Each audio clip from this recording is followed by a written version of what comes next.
नमस्कार साथियों, मैं अनूप चौधरी स्वागत करता हूं आपका सक्सेस विद अनूप में। साथियों, आज से हमने अपनी स्ट्रेटेजी में थोड़ा सा परिवर्तन किया है। जब तक ये कोरोना पीरियड चल रहा है और किसी भी परीक्षा की एग्ज़ाम तिथि फिक्स नहीं होती है, तब तक हम इस प्रकार के टॉपिक लेके आएंगे जो किसी भी परीक्षा की दृष्टि से बहुत ही ज़्यादा इम्पोर्टेंट हो और वहाँ से सबसे ज़्यादा क्वेश्चन पूछे जाने की संभावना हो। इसी परिदृश्य में आज का हमारा पहला टॉपिक है संविधान संशोधन। संविधान संशोधन में साहब मैं आपको इस प्रकार से नहीं पढ़ाने वाला हूं कि साहब 72वां संविधान संशोधन क्या है, 44वां संविधान संशोधन क्या है। हम बात करेंगे संविधान संशोधन की प्रक्रिया कि संविधान संशोधन क्या है, संविधान संशोधन किस प्रकार से होता है। उस सारी बातों को हम विस्तार से चर्चा करेंगे। सबसे पहले मैं आपसे एक ही बात कहूँगा, जो भी साथी हमारे चैनल पर नए हैं वह चैनल सब्सक्राइब कर लें और जो साथी हमारा चैनल सब्सक्राइब कर चुके हैं वह ऐसे ज़्यादा से ज़्यादा शेयर करें, जिससे कि हमको प्रोत्साहन मिले। तो टॉपिक को प्रारंभ करते हैं हम। संविधान संशोधन की प्रक्रिया के अंतर्गत सबसे पहले हम बात करते हैं भारतीय संविधान में कितने प्रकार से संशोधन हो सकता है। तो सीधा सा आंसर है, भारतीय संविधान में हम 3 प्रकार से संशोधन कर सकते हैं। वह 3 प्रकार कौन कौन से हैं? सबसे पहला प्रकार है सामान्य बहुमत से। सारी चीजें बहुत ही ध्यान से आपको समझनी है। सबसे पहला प्रकार है संविधान संशोधन का सामान्य बहुमत से। एक बार आप तीनों प्रकारों को देख लें, फिर हम प्रत्येक प्रकार के बारे में बारी बारी से बात करेंगे। संविधान में संशोधन का दूसरा प्रकार होता है विशेष बहुमत से। विशेष बहुमत से। और संविधान में संशोधन के तीसरे प्रकार को भी हम संबोधित करते हैं विशेष बहुमत से।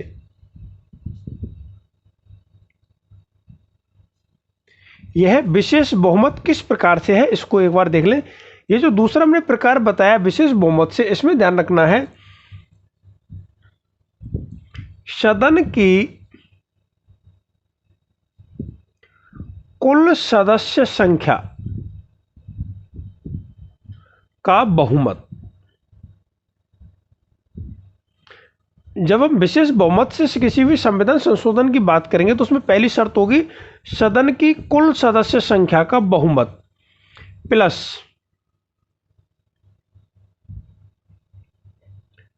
उपस्थित व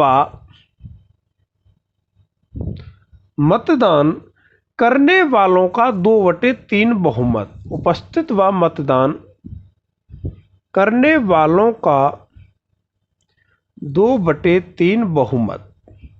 ठीक साथियों, तीसरा जो प्रकार है विशेष बहुमत से, इस विशेष बहुमत में यह बात तो शामिल रहेगी ही,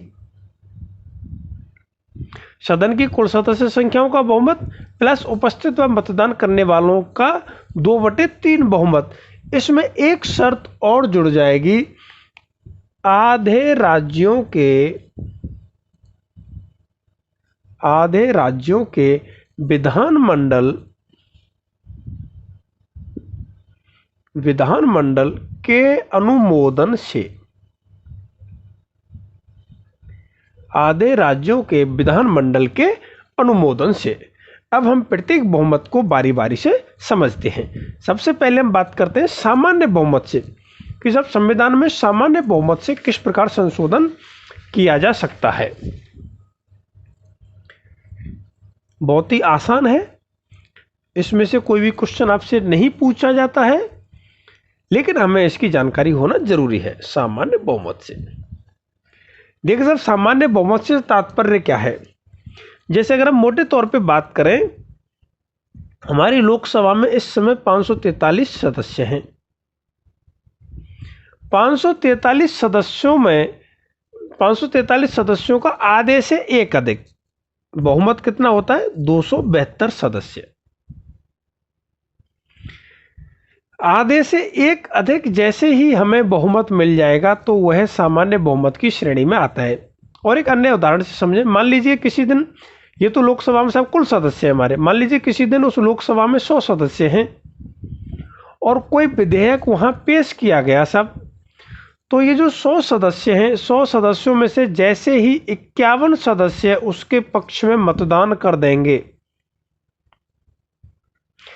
51 सदस्य जैसे ही मतदान कर देंगे तो वह संशोधन कहलाएगा सामान्य बहुमत से हुआ संशोधन। स्पष्ट हुआ आपको? सामान्य बहुमत को आप किस प्रकार से कह सकते हैं? अगर हम गणितीय भाषा में कहें तो कुल उपस्थित, इसमें कुल सदस्यों की बात नहीं कर रही हो रही है, इसमें बात हो रही है उपस्थित सदस्यों का 50% प्लस 1। जैसे ही किसी भी विधेयक के पक्ष में अपना मतदान कर देगा तो वह विधेयक पास माना जाएगा। तो पहला प्रकार हमने बताया सामान्य संशोधन से। ये जो सामान्य संशोधन से जितने भी संविधान संशोधन होते हैं, ठीक है, सबसे पहले तो आप ये चीज ध्यान रखें, नोट के रूप में आप इस बात को ध्यान रख सकते हैं कि जो हमारा संविधान है, हमारे संविधान के अनुच्छेद 368 में, संविधान के अनुच्छेद 368 में संविधान संशोधन की प्रक्रिया का उल्लेख है। आपसे सीधे ही आपसे पूछ लिया जाए कि साहब भारतीय संविधान में संविधान संशोधन की प्रक्रिया का उल्लेख किस अनुच्छेद में है, तो आपका जवाब रहेगा अनुच्छेद 368 में संविधान संशोधन की प्रक्रिया का उल्लेख है। इस अनुच्छेद 368 में संविधान संशोधन की केवल 2 प्रक्रियाओं का उल्लेख किया गया है। ध्यान रखना, अनुच्छेद 368 में केवल 2 प्रक्रियाओं का उल्लेख है। हमने अभी आपके लिए बताया संविधान में हम 3 प्रकार से संशोधन कर सकते हैं, सामान्य बहुमत, विशेष बहुमत और दूसरा विशेष बहुमत, जिसमें आधे से अधिक राज्यों के विधानमंडल की सहमति की आवश्यकता होती है। लेकिन संविधान के अनुच्छेद 368 में केवल 2 प्रक्रियाओं का ही उल्लेख है। किस प्रक्रिया का उल्लेख नहीं है? सामान्य बहुमत वाली का। आप ध्यान रखेंगे, अनुच्छेद 368 में सामान्य बहुमत से होने वाले संशोधनों का उल्लेख नहीं होता है। तो यहां से हम एक बात और विशेष के रूप में ध्यान रख सकते हैं, सामान्य बहुमत से जितने भी संशोधन होते हैं, तो सामान्य बहुमत से होने वाले संशोधनों को संविधान संशोधन में नहीं गिना जाता है, संविधान संशोधन में नहीं गिनते। इस प्रकार से आपको ये दोनों ही चीजें ध्यान रखनी होंगी। सबसे पहली चीज, भारतीय संविधान के अनुच्छेद 368 में संविधान संशोधन की प्रक्रिया का उल्लेख है, जिसमें केवल 2 ही प्रक्रियाओं का उल्लेख है। किसका उल्लेख नहीं है? सामान्य बहुमत से होने वाले संशोधनों का। कारण क्या है? क्योंकि सामान्य बहुमत से जो भी संशोधन होते हैं, उन संशोधनों को हम संविधान संशोधन की श्रेणी में नहीं गिनते हैं। उम्मीद करता हूं अब ये बात आपको स्पष्ट रूप से समझ में आ गई होगी, सामान्य संशोधन की क्या प्रक्रिया होती है। अच्छा, इसको संशोधनों में नहीं गिना जाता है, क्योंकि आप देखते होंगे जैसे 101वां संविधान संशोधन, 100वां संविधान संशोधन, 99वां संविधान संशोधन, ये वो संशोधन है जो विशेष बहुमत से पास किए जाते हैं। अब हम बात करते हैं दूसरे प्रकार के बारे में। अच्छा, एक चीज और बात रह गई, इसी सामान्य बहुमत में आपसे पूछा जा सकता है कि साहब कौन कौन से संशोधन सामान्य बहुमत से होते हैं।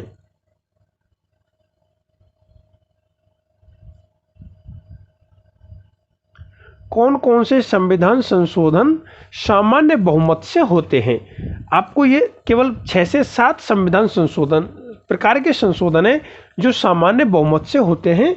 आपको ये ध्यान रखने होंगे, क्योंकि एग्जाम में आवासादा करके पूछ लिए जाते हैं। तो जैसे सबसे पहला संशोधन है, किसी बाहरी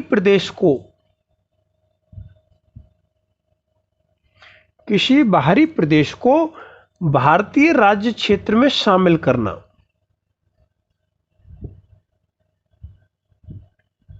ये मैं लिखता भी जा रहा हूं साथ साथ, जिससे कि आपको अच्छे से याद रहे। किसी भी बाहरी प्रदेश को अगर हम भारतीय राज्य क्षेत्र में शामिल करेंगे तो उसके लिए सामान्य बहुमत से संविधान संशोधन कर दिया जाता है। उसके लिए ना तो किसी राज्य से अनुमति लेने की आवश्यकता होती है, ना ही उसमें सभी सदस्यों की सहमति की आवश्यकता है। दूसरा जो नए राज्य का गठन।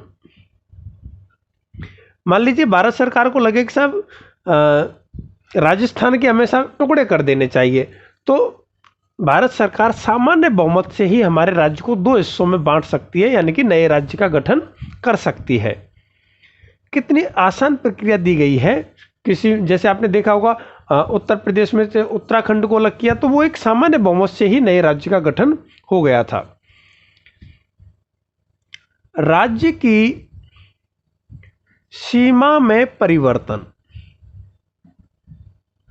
अगर केंद्र सरकार को लगे कि साहब हमें किसी राज्य की सीमा में परिवर्तन करना है, मान लीजिए आगरा को हमें राजस्थान में शामिल करना है, या फिर हम कहते हैं साहब जो बांसवाड़ा वाला क्षेत्र है उसको हमें गुजरात में शामिल करना है, तो उस राज्य की सीमा में परिवर्तन अपना सामान्य बहुमत से ही हो जाता है।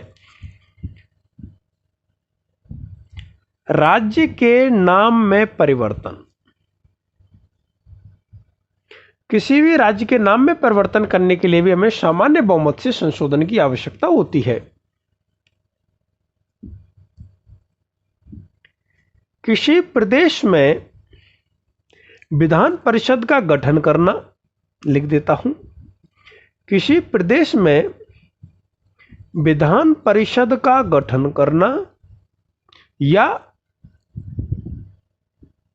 समाप्त करना, यह भी सामान्य बहुमत से ही होता है। जैसे कि हम बात करें अपना उत्तर प्रदेश की, वहां पे साहब विधान परिषद भी है, विधानमंडल भी है, तो केंद्र सरकार चाहे तो उसे सामान्य बहुमत से उस विधान परिषद को समाप्त कर सकती है।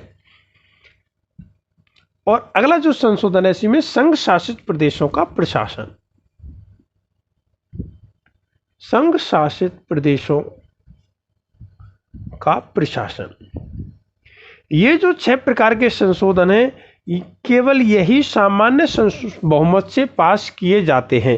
इन संशोधनों को करने के लिए संविधान संशोधन, यानी कि हमारे जो संविधान है उसमें इन संशोधनों का उल्लेख करने की आवश्यकता नहीं होती है, या इस प्रक्रिया से हुए संशोधनों को संविधान संशोधन की श्रेणी में नहीं गिना जाता है। तो आप ध्यान रखेंगे सामान्य बहुमत से भारतीय संविधान में ये 6 प्रकार के संशोधन किए जा सकते हैं। अब हम बात करेंगे सीधे ही जो हमने तीसरा प्रकार बताया था। हमने तीसरा प्रकार बताया था कि जब संविधान में संशोधन की प्रक्रिया का तीसरा प्रकार, मैं दूसरे प्रकार की भी बात नहीं कर रहा हूं, क्योंकि जब आप तीसरा प्रकार समझ जाएंगे तो दूसरा प्रकार आपको बड़ी आसानी से समझ में आ जाएगा। तो इसलिए आप पहले तीसरा प्रकार देख लें। संविधान संशोधन की प्रक्रिया का जो तीसरा प्रकार है विशेष बहुमत से, पहले इसको समझ लेते हैं। और ये विशेष बहुमत से मैंने आपको किस प्रकार का विशेष बहुमत बताया था? सदन की कुल सदस्य संख्या का बहुमत, पहली शर्त हो गई। जो हम तीसरे प्रकार का विशेष बहुमत बात कर रहे हैं, सदन की कुल सदस्य संख्या का बहुमत प्लस उपस्थित व मतदान करने वालों का 2/3 बहुमत, यह दूसरी कंडीशन हो गई।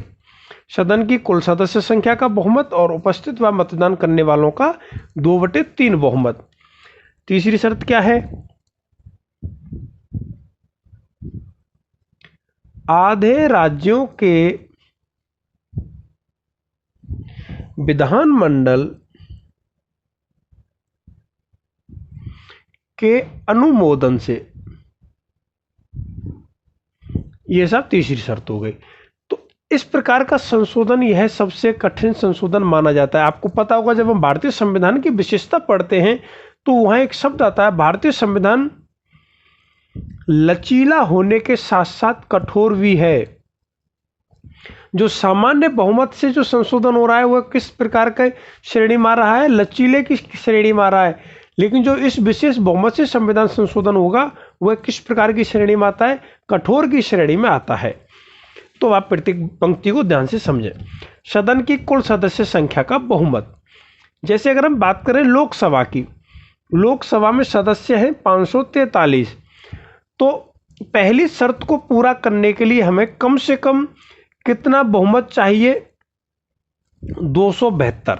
क्लियर हुआ आपको? पहली शर्त समझ में आ गई कि जब 272 सदस्य किसी भी विधेयक के पक्ष में मत दे देंगे तभी वह विधेयक पास माना जाएगा। पहली शर्त क्लियर हुई। दूसरी शर्त क्या है? उपस्थित व मतदान करने वालों का 2/3 बहुमत। कहने का तात्पर्य क्या हुआ? मान लीजिए वहां सब सदस्य उपस्थित हैं 540। क्लियर? ऐसे मान लेते हैं उपस्थित, मान लीजिए उस लोकसभा में सदस्य उपस्थित हुए सब 555 सदस्य आए, लेकिन उनमें से मतदान किसने किया? 540 ने मतदान किया। इन 540 का 2/3 निकालेंगे।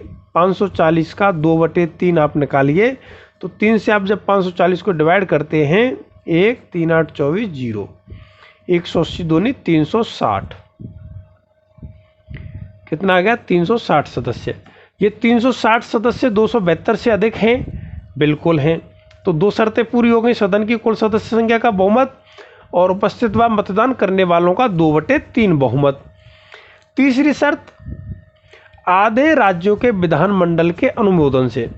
जिन राज्यों में विधानमंडल नहीं है वहां की केवल विधानसभा के अनुमोदन से, और जिन राज्यों में विधानमंडल है वहां विधानसभा और विधान परिषद दोनों के ही अनुमोदन से।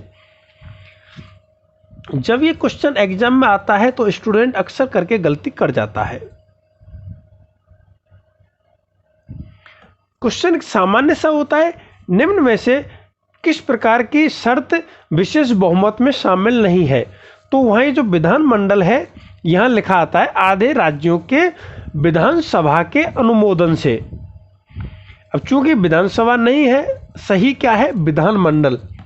आप ध्यान रखेंगे आधे राज्यों के विधानमंडल के अनुमोदन से। तो इस प्रकार से तीसरे प्रकार का संशोधन है जहां हमें इन 3 शर्तों को फॉलो करना होता है। इस प्रकार के बहुमत से कौन कौन से संशोधन संविधान में होते हैं? तो साथियों उनकी संख्या है 8। 8 प्रकार के संशोधन ऐसे हैं, उसके लिए इस विशेष बहुमत के संशोधन की आवश्यकता होती है, जिसमें हमें कम से कम आधे राज्यों के विधानमंडल के अनुमोदन होना ही होना चाहिए। वो 8 संशोधन कौन कौन से हैं उनके बारे में मैं आपको एक एक करके बता देता हूं। सबसे पहला संशोधन है, मैं आपको तीसरे प्रकार के बहुमत में बता रहा हूं। पहला जो संशोधन होगा वो होगा राष्ट्रपति का निर्वाचक मंडल।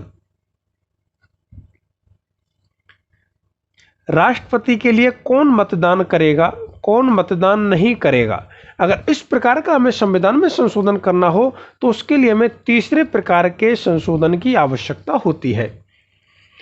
दूसरा है साहब राष्ट्रपति की निर्वाचन विधि। जैसे आज आप देखते हो राष्ट्रपति की जो निर्वाचन विधि है, एकल संगमणीय मत पद्धति, अगर सरकार कहे साहब हमें इसे बदलना है, तो अगर बदलना होगा तो उसके लिए तीसरे प्रकार के बहुमत की आवश्यकता होगी। तीसरा है केंद्र सरकार व राज्य सरकार, केंद्र व राज्य सरकार की कार्यपालिका संबंधी शक्ति।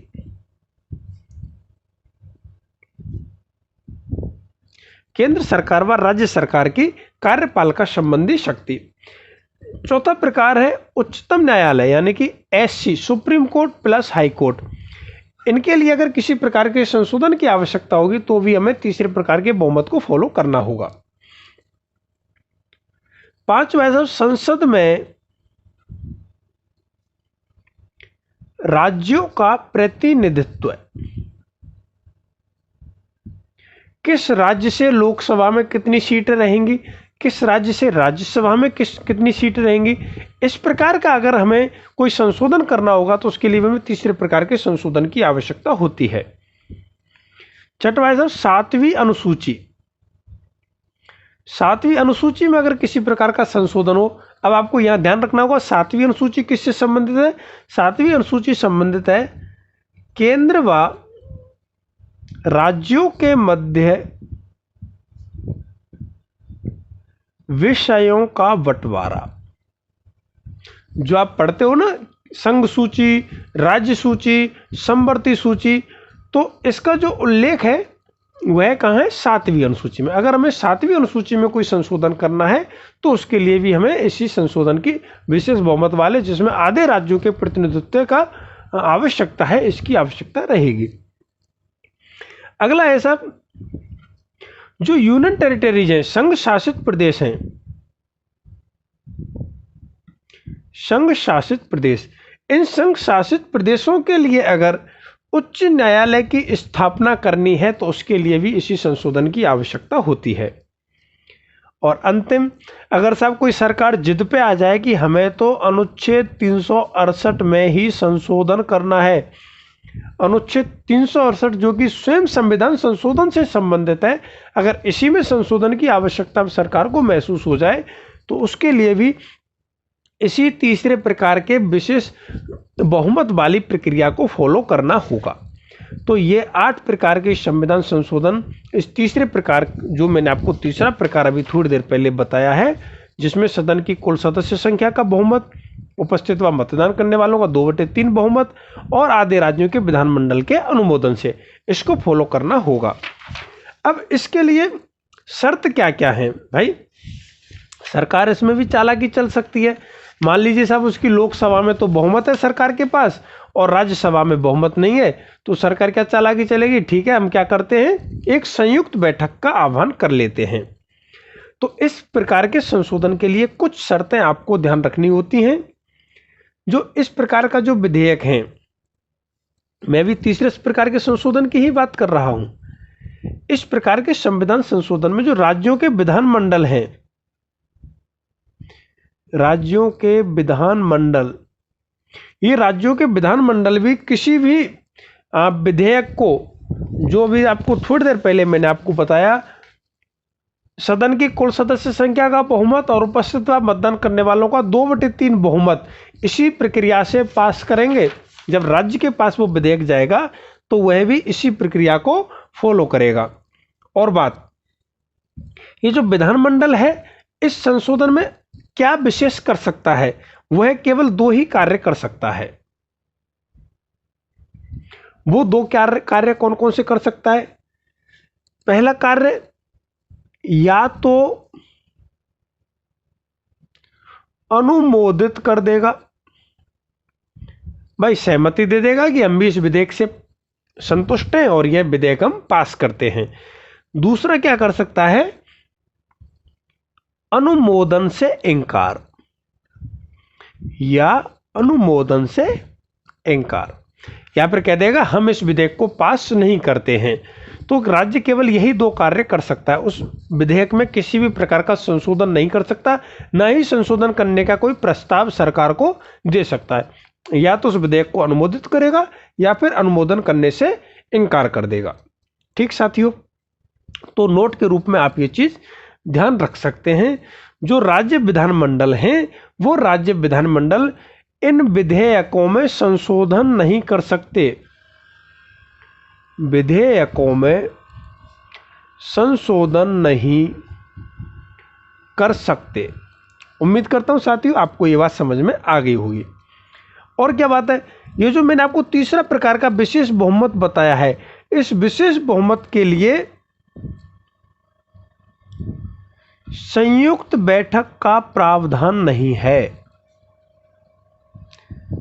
जैसे भी मैंने आपको थोड़ी देर पहले कहा कि साहब सरकार का लोकसभा में तो बहुमत है, राज्यसभा में बहुमत नहीं है, क्या करते हैं, संयुक्त बैठक कर लेते हैं।